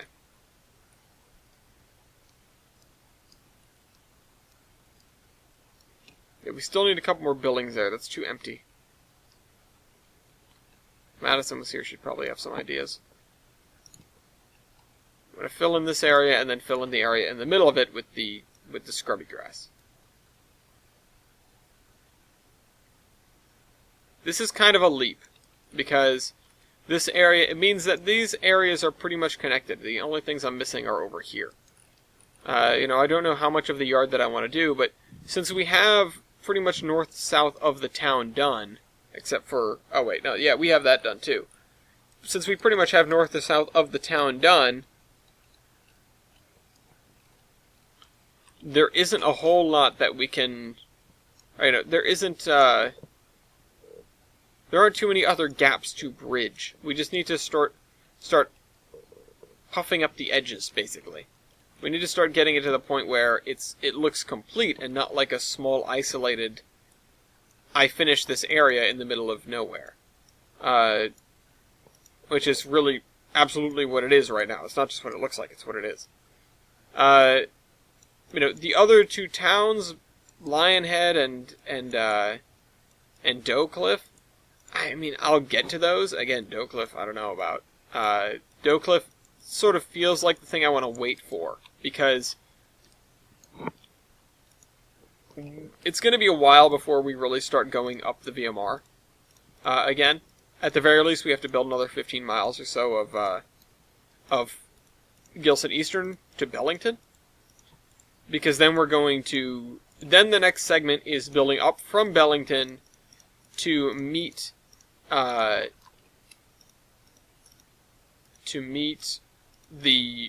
VMR at a town which I'm not sure I have a name for yet. Appleton, Bellington, Castleton, maybe? I don't know if I named that town yet. That also is very close to another location where the Geiger Mountains is, so I might actually build all the way to there, because that would give me another reason to connect the Geiger Mountains in this direction. So, you know, I don't really want to work linearly. I don't want to do all of the Gilson Eastern and then all of the VMR and then all of the Zion and Skyline and all the, you know, I want to be able to work sort of out in a box. I want to be able to have stuff that connects to at least, or, you know, that connects to one thing, of course, because you have to, but more than one thing, ideally. I want segments that are bigger and or segments that are more dense, segments that are more useful in terms of the AI operation, which, like I said, is the real star of the show here. And and I think I contradicted that earlier in the video, because I said something like, the AI isn't super important. It's not. It really, I mean, realistically, it isn't. It isn't what people are going to come here to see, but for me, it's my favorite thing. It's my favorite part of the map. I would love to take somebody's map. If I knew everything there was to know about it, I would love to take somebody's map and put AI on it, and make that happen. Oh, you know what I need? I need a, I really need a parking lot. So I'm thinking back here for the parking lot, actually. Somewhere out of the way. Somewhere you don't have to cross too many railroad tracks to get into it.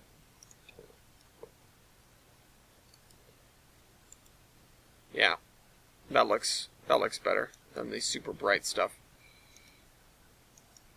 So we'll put that in there. I will throw one of these crossing boards on here. It won't look great on the dual gauge, but it will look better than nothing. I feel like I could also do with a tool shed here or something.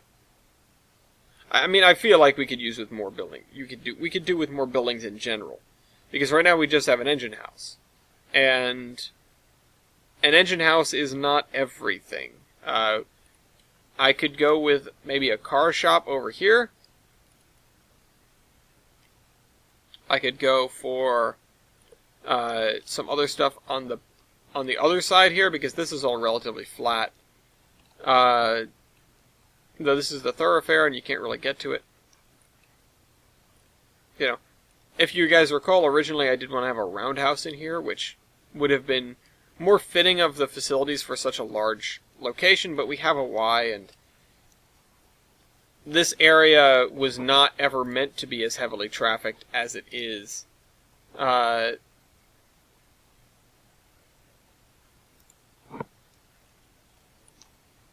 And I guess they just never did the upgrades they maybe should have.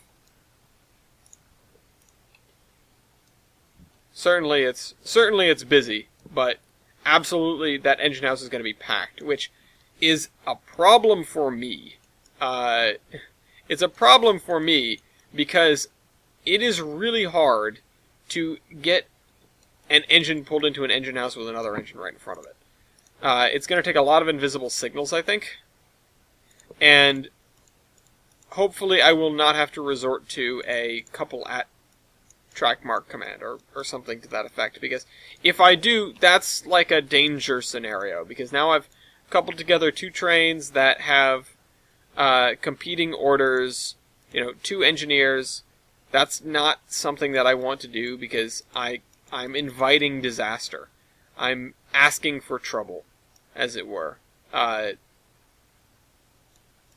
If I do that, I don't know, I said this last episode, I think, I don't know what the outcome is when you do something like that. I'm not sure I want to know what the outcome is, because I'm just going to try to avoid it if at all possible. It's the kind of thing where I know it's not good. Whenever you run into that situation because you've accidentally run two trains together, the solution, even once you pull them apart, things don't work right afterward. So, I need to get the command that will tell a driver to switch trains, and I need to do a sort of proof of concept with a large Vulgar Mountains train that picks up a helper in Olive. There's a decapod in Olive that I intend to use as the helper, and that's that's all she wrote, I guess. So I need to have a train that comes through and maybe pick some stuff up, but it might just be too heavy anyway. The VMR, naturally, because it doesn't use the massive goods distribution center in Gilson City, gets most of its goods from off-map in Jefferson. So that means I will have long goods trains going to the north and south, going to and from the north end of the map.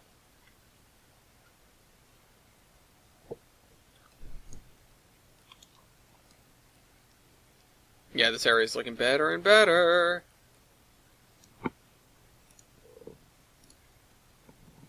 I'm wondering what it will look like.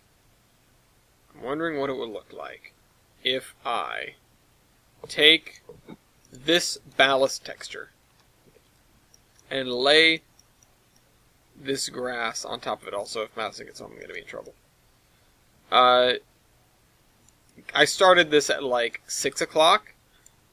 Honest to God, I started making Under Construction at 6 o'clock, like shortly after I got home. Then the game crashed an hour after that. Then I decided to eat dinner instead of coming back to working on it. Then I got in a conversation with one of my friends which lasted like several hours. And then it was like 10 o'clock. And I was like, I gotta go, because I gotta take care of some things before Madison gets home. I'm sure Madison thought she had plenty of time, so that when she came home, I would be all hers, and I wouldn't be doing this. And that looks pretty good, actually. And so she's probably gonna come home and come in. If she walks in like the next 5 minutes, it's gonna be like, why? It's gonna be like, why are you still doing this? She'll be like, well, you see, I was cleaning the house. The house is not clean. Well, it's cleaner than it was. She wouldn't buy that for a second, but, I wouldn't intend for her to. Honestly, if she walks in and I actually use that on her, that'd be hilarious. Okay, so we need grass wherever possible. This looks pretty good, all things considered. I need a set of wooden crossing boards, like I said.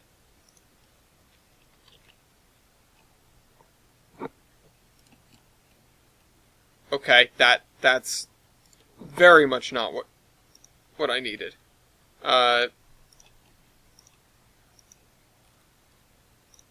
Oh, because the Japan stuff is next. Of course it is. Of course it is. What are these things? These look cool. JR Wood Grade Crossing, JR Wood Grade Crossing, JR Wood Grade Crossing 1. Okay, which one's the right one? I don't want to pick the wrong one. Although they did just put a bunch of JR stuff on the download station, which makes me very excited. Because it means that I can use a whole bunch of really nice stuff that I couldn't use before, I think.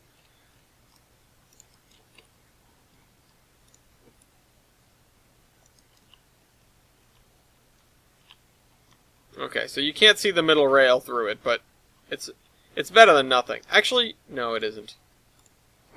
Hold on, let's do this. I can do this.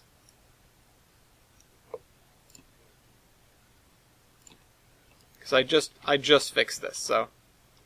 Yeah, there we go. That's more like it. That's a real railroader's grade crossing right there. That'll derail the hell out of things.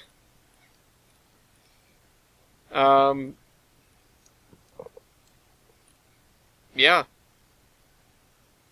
I'm just looking at this now because I'm quite pleased with it. We didn't really make a whole lot of scenery progress, but in a way we made a ton. Like, we didn't quantitatively make a lot of progress like the last couple of episodes, but we've absolutely qualitatively made huge progress. We have some areas that, yeah, they need a little bit more work, but they are areas that the work on them is unprecedented, as in we haven't worked on these areas or in an area like these areas necessarily before. Like, we didn't have a formula to fall back on, we had to figure it out. Finding those garages was something special. I really hope I can actually use those garages. I don't see why I wouldn't be able to. They're definitely not nice enough to be a to be a third-party asset. Whoops. What did I just do? Oh, crap.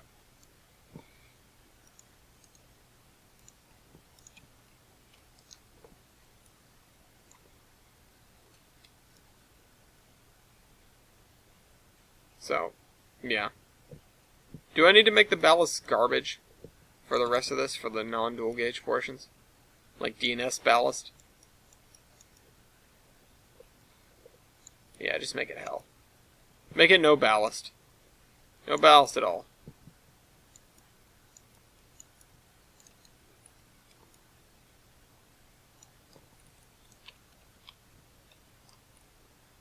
I mean, this might be like the best texture in the entire game, honestly.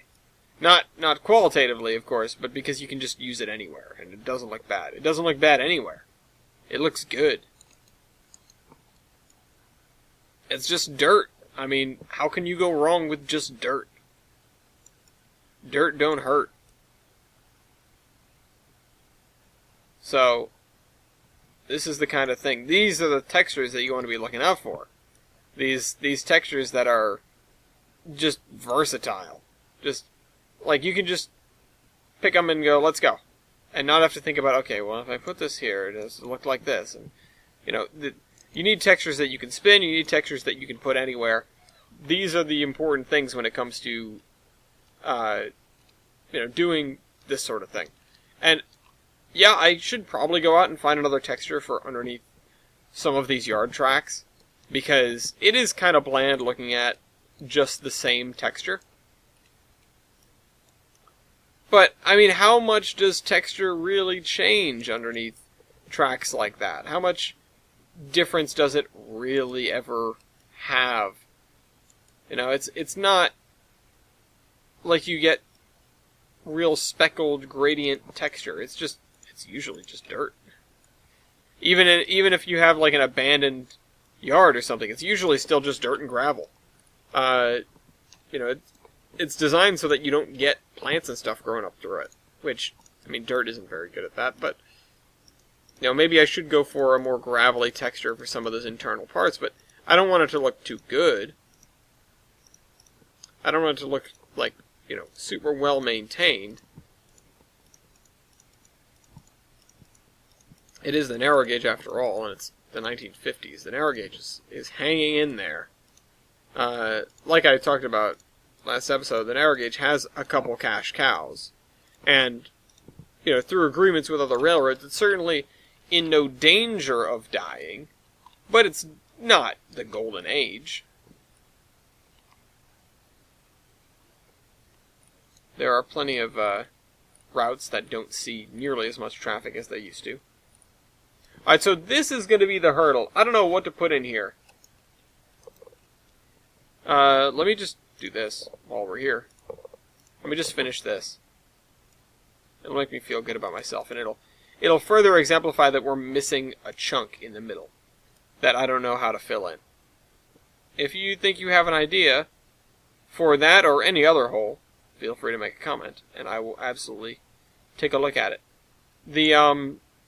video that I was alluding to very early on in the episode when I talked about the comments that we have is a video of the Olive Switcher doing its thing, including a time-lapse and an actual regular video, maybe with commentary or something.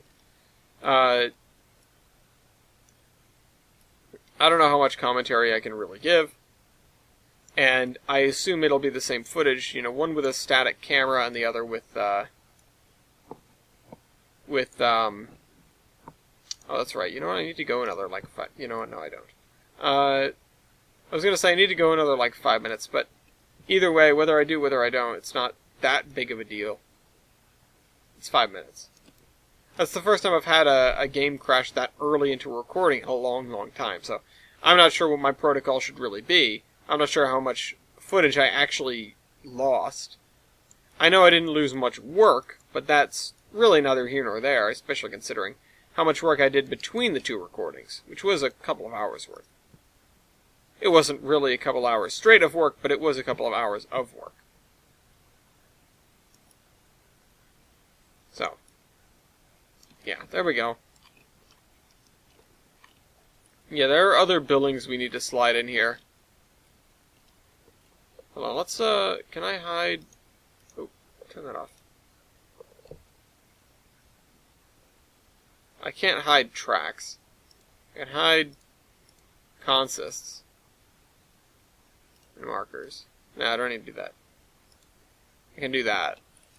That's about as close as we get. Oh, and signals. And also track marks.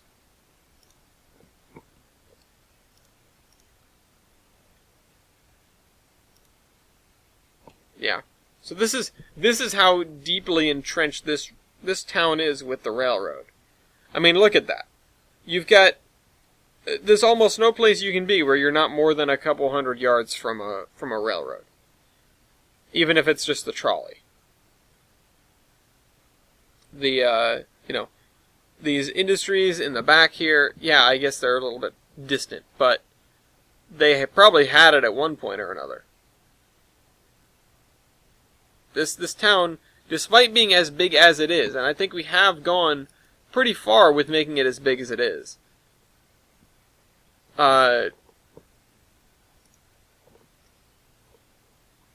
it's definitely very railroad. It's it's more than the average trains town in terms of work done on it. In terms of residential districting and that sort of thing. It's definitely more above average. But it definitely isn't above, like, it definitely isn't necessarily balanced. There are probably a lot of people that would commute into town from other places. And I have to say that because there's almost no way I would ever build enough residential properties for the equivalent amount of industrial and commercial buildings that we have. It's not SimCity, and doing that stuff, as you know, takes a ton of time. So, despite the fact that we have, many blocks of residential there and many, many more here, where this whole area is residential, the amount of space that railroads take up on Tolbrun is still absurd. It's still absurdly large. It's much, much larger than it probably would be in reality. You can just look at Durango for an example. Anyway, I hope you guys enjoyed this video, and I will see you next week. This is the Admiral, signing off.